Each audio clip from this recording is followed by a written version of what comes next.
important to understand what the 5G is doing and what they say it's doing. We're told on the IEEE beamforming document that this technology cooked your eyes like eggs in World War II.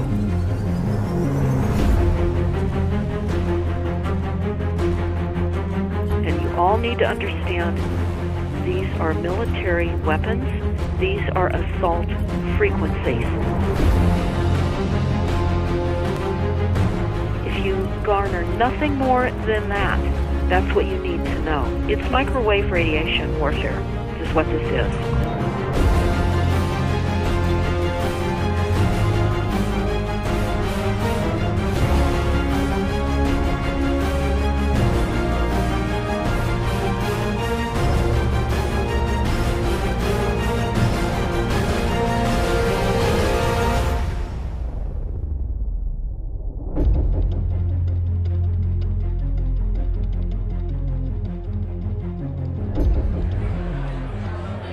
Ladies and gentlemen, please join me in welcoming to the National Press Club Federal Communications Commission Chairman Tom Wheeler.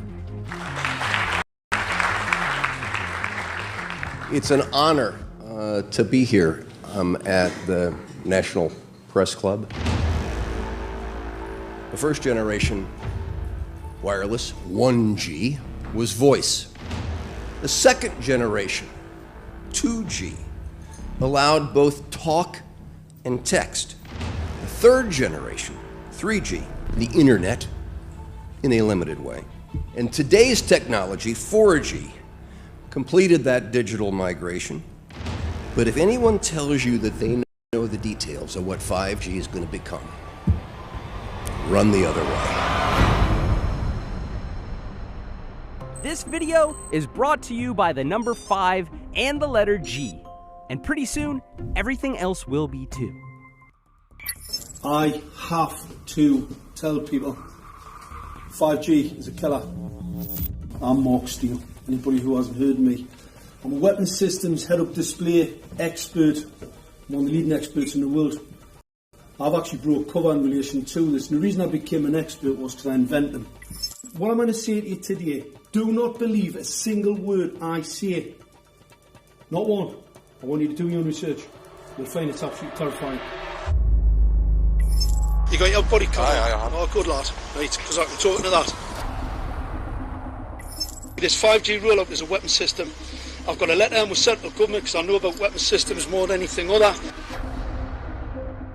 In Britain, in a place in the north of England called Gateshead, a scientist there called Mark Steele has been very publicly and actively warning people about the effects of LED streetlights, which he says in Gateshead are emitting now 5G.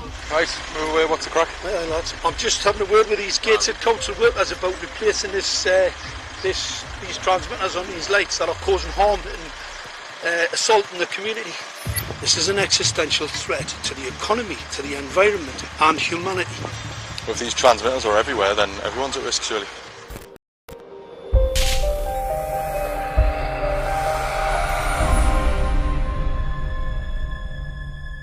There's a lot of confusion about what 5G is.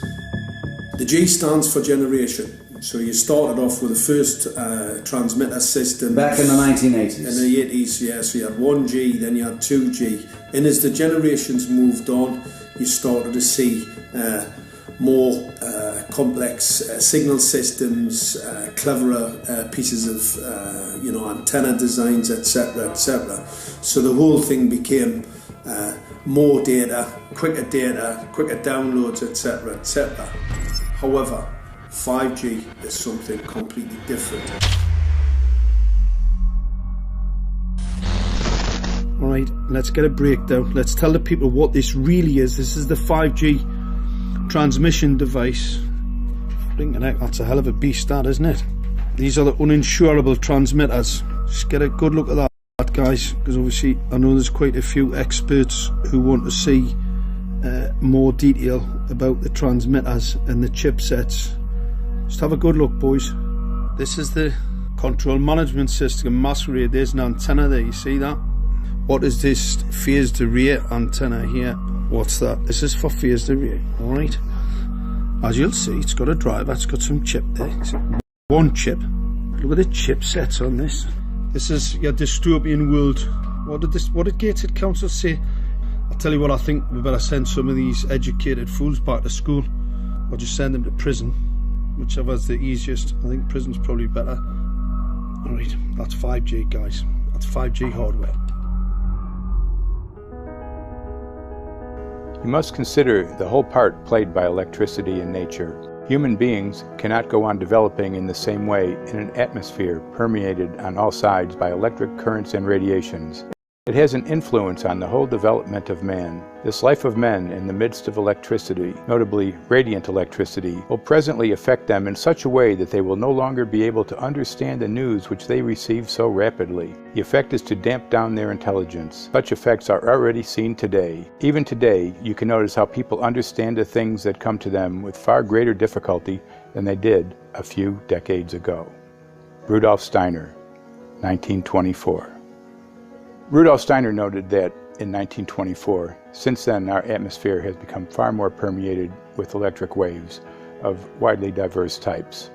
There's no doubt now that electric waves, electromagnetic forces, cause direct biological effects. There's thousands of peer-reviewed papers on this subject. There's no doubt about it. But what are these effects? How are they affecting us? What can we do about it? We're now at a stage where we're putting in what's called 5G, which is a special type of broadcast for high-density information transfers. And it turns out that this is the same frequency bands that are used in crowd dispersal weaponry.